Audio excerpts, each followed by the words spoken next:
Good morning my dear students and welcome to plus two English class. आज हम book Flamingo की poem keeping Quiet discuss करने वाले हैं, जिसे लिखा है पैब्लो नेरुडा ने। पैब्लो नेरुडा पोइट का पेन नेम है। उनका name, actual name Neftali Ricardo Reyes Basoalto है। वो चिली में पैदा हुए और उन्हें 1971 में नोबेल प्राइज भी मिला है लिटरेचर के लिए। उनकी जो पोइटिक इमेजेस हैं वो बहुत ही सिंपल होती हैं, लेकिन पोइटिक इमेजेस सिंपल होने के बावजूद भी उस पोएम को वो लेस इम्प्रेसिव नहीं बनाती हैं। बहुत खूबसूरत पोएम वो लिखते हैं, बड़ी छोटी छोटी इमेजरीज का इस्तेमाल करते हुए भी। तो चलिए शुरू करते हैं poem keeping quiet. Now we will count to 12 and we will all keep still. Poet क्या कहते हैं? Now we will count to 12, अब हम 12 तक गिनेंगे, and we will all keep still, और हम सब शांत हो जाएंगे, स्थिर हो जाएंगे। अब यहाँ पर काउंटिंग अप टू 12 का क्या सेंस है? काउंटिंग अप टू 12 का अर्थ हुआ कि हमारे दिन में 12 घंटे होते हैं, दिन रात को मिलाकर के तो 24 घंटे होते हैं, लेकिन दिन में जब हम जागते रहते हैं तो वो कम से कम 12 घंटे होते ही हैं। तो उन 12 घंटों में से सिर्फ हमें 12 सेकेंड, 12 क्षण निकालने हैं, बड़ा थोड़ा सा टाइम निकालना है, रुकना है और शांत हो जाना है। किस चीज के लिए? देखिए, for once on the face of earth let us not speak in any language. For once on the face of earth, इस धरती पर बस एक बार let us not speak in any language, आओ हम किसी भी भाषा में बात ना करें, मतलब बातचीत बंद कर दें, शांत हो जाएं, चुप हो जाएं। Let us stop for 1 second, आओ एक सेकंड के लिए रुक जाएं, and not move our arm so much. Move our arm so much का मतलब हुआ, ऐसे तो शाब्दिक अर्थ हुआ कि अपनी बाहों को बहुत ज्यादा ना हिलाएं, मतलब बाहों को बहुत ज्यादा ना हिलाने का मतलब हुआ कि हम कोई एक्टिविटी ना करें, कोई काम ना करें। कितनी देर? बहुत थोड़ी सी देर, एक क्षण भर के लिए, 12 सेकंड भर के लिए हम रुकेंगे, शांत हो जाएंगे, कोई बातचीत नहीं करेंगे, कोई मूवमेंट, कोई गतिविधि नहीं करेंगे।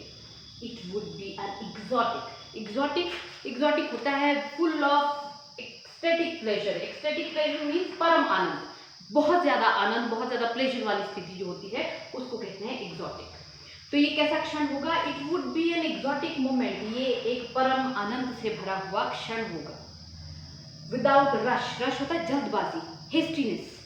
विदाउट इंजन्स, इंजन्स यहाँ मशीनों के लिए है। अब हमारा जो मॉडर्न वर्ल्ड है it is full of machines, शोर शराबा है, मशीनें चल रही हैं। तो पोएट क्या कह रहा है? It would be an exotic moment, ये एक परम आनंद से भरा हुआ क्षण होगा, जहाँ पर ना तो कोई भीड़ भाड़, जल्दबाजी, ना ही कोई भी मशीनें होंगी। We would all be together, हम सब एक साथ हो जाएंगे, मतलब सब शांत हो जाएंगे तो एक दूसरे के साथ जुड़ेंगे।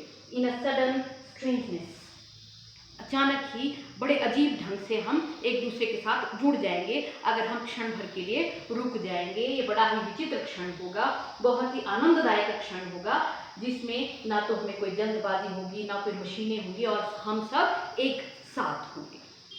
Then third stanza, fisherman in the cold sea would not harm waves. अच्छा, अब कुछ क्षण के लिए रुकने का क्या फायदा है वो बता रहा है पोएट कि फिशरमैन इन द कोल्ड सी, कि ये जो मछुआरे हैं ठंडे समुद्र में, ये व्हेल्स को नुकसान करना बंद कर देंगे। बोलने का क्या मतलब है कि मछुआरे भी जितनी मछलियों से उनकी आजीविका चल सकती है, मछलियां पकड़ने से, सिर्फ उतनी मछलियों को नुकसान पहुंचाएंगे, बड़ी बड़ी व्हेल्स को वो छोड़ देंगे। यानी कि जरूर, इसका मतलब हो गया वो व्यक्ति जो जरूरत से ज्यादा चीजें इकट्ठी करने में लगा हुआ है, जरूरत से ज्यादा पैसा इकट्ठा करने में लगा हुआ है, वो भी रुक जाएगा, बहुत ज्यादा पैसा इकट्ठे करने की नहीं सोचेगा। कब?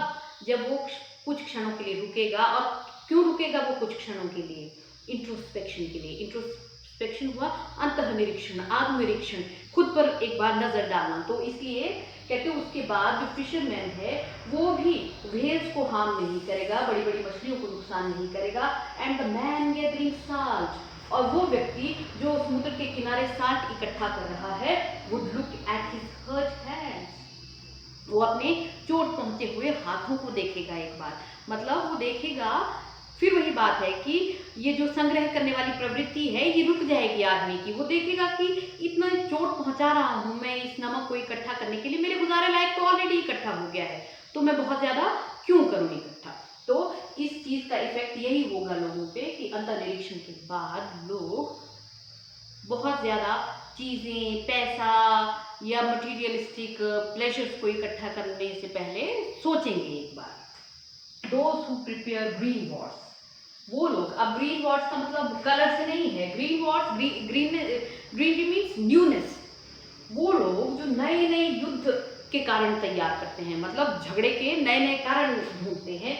वॉर्स विद गैस, अब लड़ाई भी कैसे लड़ी जाती है, कभी हाइड्रोजन वाली लड़ाई लड़ी जाती है, बॉम्ब्स वाली लड़ाई लड़ी जाती है। तो वो क्या कह रहे हैं, वो वाले लोग जो नए नए युद्ध के कारण और तरीके ढूंढते हैं, कभी गैस से युद्ध करते हैं, कभी फायर से युद्ध करते हैं।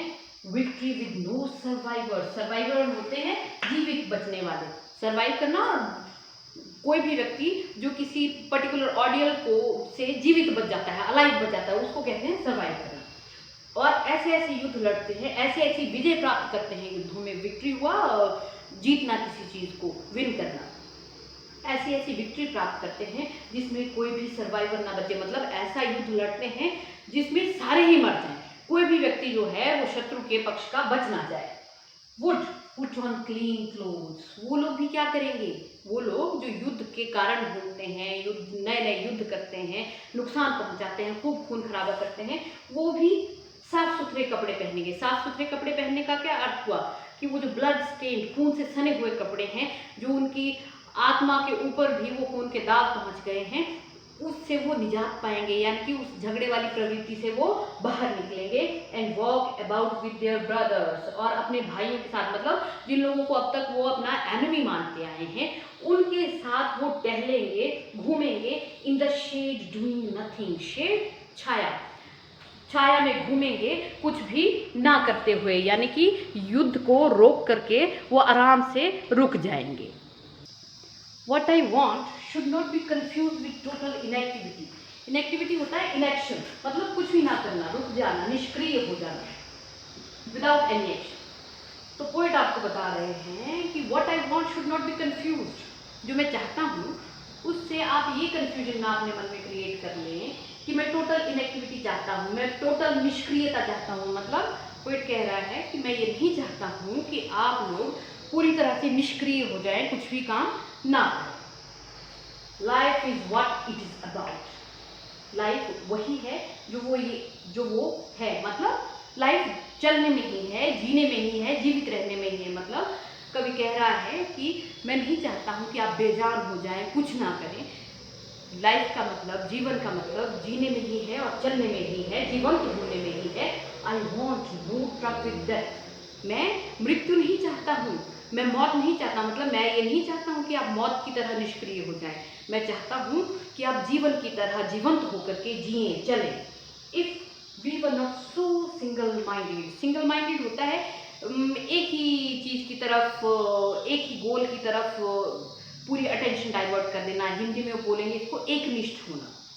तो क्या कह रहे हैं, if we were not so single minded, अगर हम इतने ज्यादा सिंगल माइंडेड ना हो जाएं, इतने ज्यादा एकनिष्ठ ना हो जाए, मतलब पूरा ध्यान हम एक ही चीज पर ना लगा दें। किस चीज पर, about keeping our life moving, मतलब सिर्फ अपना ही जीवन चलाने के बारे में ही हम सोचना बंद कर दें। मतलब थोड़ी देर के लिए हम सेल्फिशनेस से थोड़ी देर के लिए बाहर आ जाएं, थोड़ी देर के लिए हम सिर्फ जो हमने अपना दिमाग लगा रखा है सिर्फ और सिर्फ अपने जीवन को चलाने के लिए, उस चीज से बाहर आए।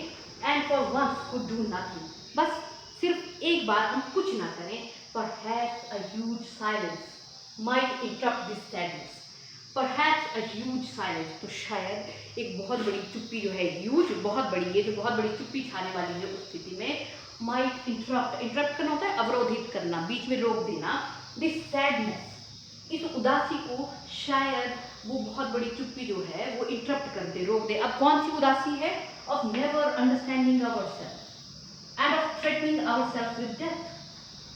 इसका अर्थ क्या हुआ कि हम लोग किस लिए पैदा हुए हैं, किस पर्पज से हम इस धरती पर हैं, या हम वाकई में अपने आप से क्या चाहते हैं, हमें ये सोचने का, ये समझने का भी वक्त नहीं मिलता है। हम इतने कर बिजी रहते हैं। तो उस स्थिति में ये जो हम कभी भी अपने आप को नहीं समझ पाते हैं, उससे, और ये जो मौत का डर हमें हमेशा बना रहता है, खतरा बना रहता है, उससे भी शायद हम बाहर आ पाएंगे अगर क्षण भर के लिए, कुछ क्षणों के लिए हम रुक जाएंगे और अंतर्निरीक्षण करेंगे। तो उस स्थिति में ये जो उदासी है अपने आप को ना समझ पाने की, और ये जो उदासी है मौत के डर की, ये भी खत्म हो जाएगी, इंटरप्ट हो जाएगी, अवरोधित हो जाएगी।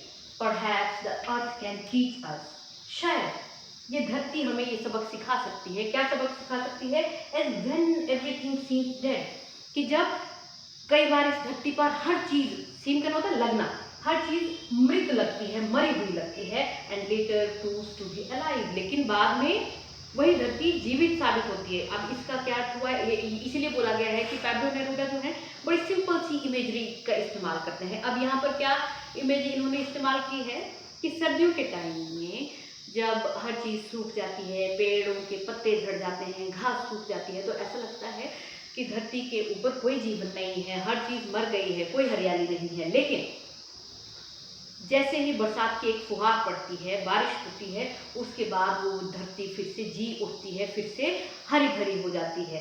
तो बिल्कुल वैसे ही अगर हम लोग थोड़ी देर के लिए सर्दियों की जैसी धरती होती है वैसे हो जाए, मतलब निष्क्रिय हो जाए, थोड़ी देर के लिए शांत हो जाए, तो उस शांति के कारण फिर से हम जीवंतता से भर जाएंगे, फिर से हम एनर्जी से भर जाएंगे, स्ट्रेंथ से भर जाएंगे, नई सोच से भर जाएंगे, जैसे धरती भर जाती है बसंत के मौसम में हरे भरे पौधों से। Now I will count to 12। अब मैं 12 तक गिनूंगा एंड यू कीप क्वाइट, और आप शांत रहना, एंड आई विल गो, और मैं चला जाऊंगा। इसका क्या अर्थ हो गया कि पोएट चाहते हैं कि हम भी कुछ क्षण के लिए शांत हो जाए, चुप हो जाए और आत्ममंथन करें। अब आज के इस पोएम में बड़े सारे डिफिकल्ट वर्ड्स हैं नहीं।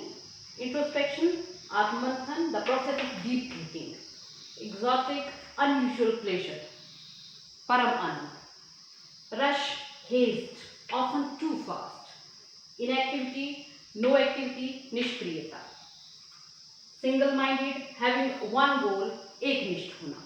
अब इसी के साथ हम इसके क्वेश्चन आंसर्स कोई बहुत ज़्यादा नहीं है तो उन्हें भी डिस्कस कर लेते हैं। चलिए देखें। इसका फर्स्ट क्वेश्चन है, what will counting up to 12 and keeping still help us achieve? 12 तक गिन करके और शांत रह करके हम क्या अचीव कर पाएंगे, क्या चीज़ हमें मिल जाएगी, क्या उपलब्धि होगी हमारी। Counting up to 12 and keeping quiet, 12 तक गिन करके और चुप रह करके, will give us time for introspection, क्या मिलेगा हमें? समय मिलेगा इंट्रोस्पेक्शन के लिए, अंतःनिरीक्षण के लिए, आत्ममंथन के लिए। आफ्टर इंट्रोस्पेक्शन, और इंट्रोस्पेक्शन के बाद we will be able to move our life, start our life and work afresh। यहाँ start मुझसे skip हो गया था। We will be able to start our life and work afresh, हम नए सिरे से अपने जीवन को, अपने काम को शुरू कर पाएंगे। afresh मतलब ताज़ा तरीके से, नए सिरे से। Then question number 2, do you think the poet advocates total inactivity and death? आपको क्या लगता है कि क्या पोएट कंप्लीट निष्क्रियता या फिर मृत्यु का पक्षधर है? No, the poet does not advocate inactivity and death. ये तो हमें क्लियर है, बार बार बोला है पोएट ने कि मैं टोटल इनएक्टिविटी और निष्क्रियता का पक्षधर नहीं हूँ, मृत्यु का पक्षधर नहीं हूँ। He only wants us to stop for introspection, वो सिर्फ ये चाहता है कि हम इंट्रोस्पेक्शन के लिए कुछ समय के लिए रुकें, which will help us to start everything afresh, जिससे हमें मदद मिलेगी हर चीज़ को नए सिरे से ताज़ा शुरू करने की। Question number 3, what is the sadness that the poet refers to in the poem? किस उदासी की बात करता है पोएट पोएम में? This sadness is the sadness of never understanding ourselves. कहते हैं ये जो उदासी है वो उदासी है इस बात की कि हम कभी भी अपने आप को नहीं समझ पाते हैं। Nowadays all are so busy running the race of life. Nowadays, आजकल हर कोई इतना व्यस्त है जीवन की दौड़ में, and do not get time to understand ourselves. उस स्थिति में क्या हो रहा है कि हमें समय ही नहीं मिल पाता है अपने आप को समझने के लिए। Question number 4, what symbols from nature does the poet invoke to say that there can be life under apparent stillness? प्रकृति के नेचर से कौन से इमेज को इस्तेमाल करता है कवि हमें ये बताने के लिए कि ऊपरी प्रत्यक्ष शांति के अंदर मृत्यु के भीतर भी कहीं जीवन हो सकता है। The poet invokes the example of nature. Poet nature के ऐसे एग्जाम्पल को इन्वोक करता है, यहाँ लेकर के आता है, to say that there can be life under stillness, ये बताने के लिए कि शांति के अंदर भी जीवन हो सकता है। In the winter the earth seems lifeless, सर्दियों में धरती कैसी लगती है? लाइफलेस लगती है, बेजान लगती है। बट आफ्टर अ शावर, लेकिन एक बौछार के बाद, इन द स्प्रिंग सावन के मौसम में, it is again full of vegetation and life, धरती फिर से कैसी हो जाती है? वेजिटेशन से भर जाती है और जीवन से भर जाती है। तो इसी के साथ हमारी ये पोएम भी कंप्लीट हो गई है। आई होप आप लोगों को समझ आई होगी। Thank you.